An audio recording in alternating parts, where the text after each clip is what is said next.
شیر میسور ٹیپو سلطان شہید رحمتہ علیہ کے نام سے بھی ہندوستان میں ایک ایئرپورٹ آپ کو نظر آئے گا اور وہ ایئرپورٹ کرناٹک میں ہوگا۔ کرناٹک کا تاریخی شہر ہے میسور اور وہاں ہوائی اڈہ بھی ہے جس کو میسور ایئرپورٹ کہا جاتا ہے، اس کو منکلی ایئرپورٹ بھی کہا جاتا ہے۔ اب اس ایئرپورٹ کا نام بدل جائے گا اور اس کا نیا نام ہوگا ٹیپو سلطان ایئرپورٹ۔ کرناٹک اسمبلی میں یہ تجویز منظور ہو گئی ہے اور اس تجویز کے منظور ہو جانے کے بعد اب اس ایئرپورٹ کا نام بدل جائے گا۔ جب کرناٹک اسمبلی میں یہ تجویز رکھی گئی تھی تب بی جے پی نے ہنگامہ کیا، احتجاج کیا اور کہا ایسا نہیں ہو سکتا ہے، اس ایئرپورٹ کا نام بدلنے نہیں دیا جائے گا، لیکن کرناٹک اسمبلی نے تجویز کو منظور کر لیا ہنگامہ ہونے کے باوجود، اور اب یہ یقینی ہو گیا ہے کہ میسور ایئرپورٹ کا نام شیر میسور ٹیپو سلطان ایئرپورٹ ہوگا۔ کرناٹک اسمبلی میں میسور ایئرپورٹ کا شیر میسور ٹیپو سلطان ایئرپورٹ نام رکھنے کی تجویز پیش کرنے والے ایم ایل اے کا نام ہے پرساد ابایا، جو کرناٹک کی ہبالی دھارواڑ ودھان سبھا سے ایم ایل اے ہیں، کانگریس کے رکن ہیں۔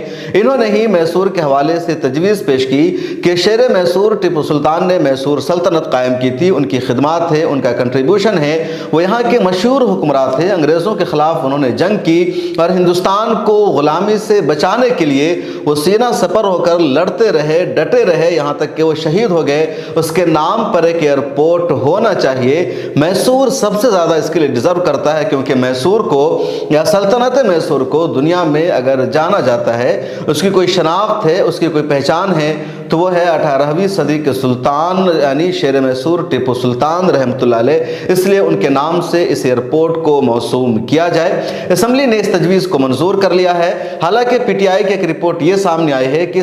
اس ایئرپورٹ کے علاوہ بھی کئی اور ایئرپورٹ ہے کرناٹک میں جن کے نام کو بدلنے کی تجویز بھی پیش کی گئی تھی اور اس میں سے کئی تجویز منظور بھی کی گئی، لیکن بی جے پی نے صرف اس کے بارے میں اعتراض کیا، اس کے علاوہ کسی اور ایئرپورٹ کے بارے میں بی جے پی نے کوئی اعتراض نہیں کیا۔ شیر میسور سلطان ٹیپو شہید رحمتہ اللہ علیہ ہندوستان کے حکمرانوں میں ایک اہم مقام رکھتے ہیں۔ 18ویں صدی میں انہوں نے میسور پر حکومت کی تھی، انگریزوں کے خلاف وہ جنگ لڑ رہے تھے، ایک ساتھ 3 فوجوں کے ساتھ انہوں نے مقابلہ کیا، اور جب بھی تاریخ لکھی جائے گی ہندوستان کے کامیاب حکمرانوں کی، یہاں کے عادل سلطانوں کی، انگریزوں کے خلاف جنگ لڑنے والوں کی، تو اس میں ٹیپو سلطان کا نام سر فہرست ہوگا۔ ٹیپو سلطان کی سب سے بڑی کامیابی اور خوبی یہ مانی جاتی ہے کہ آج کی دنیا میں سب سے بڑا ہتھیار یا سب سے بڑی جنگی طاقت جس ہتھیار کو مانا جاتا ہے وہ ہے ایٹمی بم، اور کہا جاتا ہے اس کی شروعات شیر میسور ٹیپو سلطان نے ہی کی تھی۔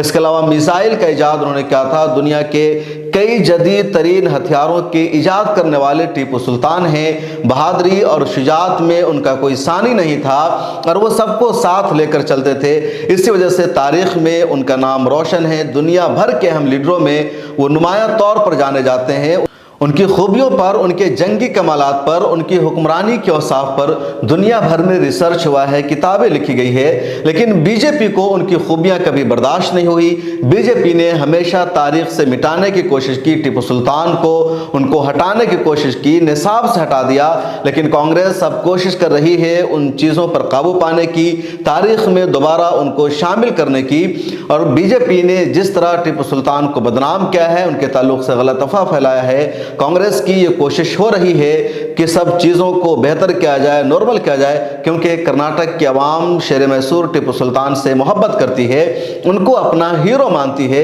خواہ وہ ہندو ہو یا مسلمان ہو، لیکن بی جے پی محض اس وجہ سے ان سے نفرت کرتی ہے کہ وہ مسلمان تھے۔ اس ویڈیو میں اتنا ہی۔ شیر میسور ٹیپو سلطان کے بارے میں آپ کیا جانتے ہیں یا کیا جاننا چاہتے ہیں، کمنٹ سیکشن میں ضرور لکھ کر بتائیے۔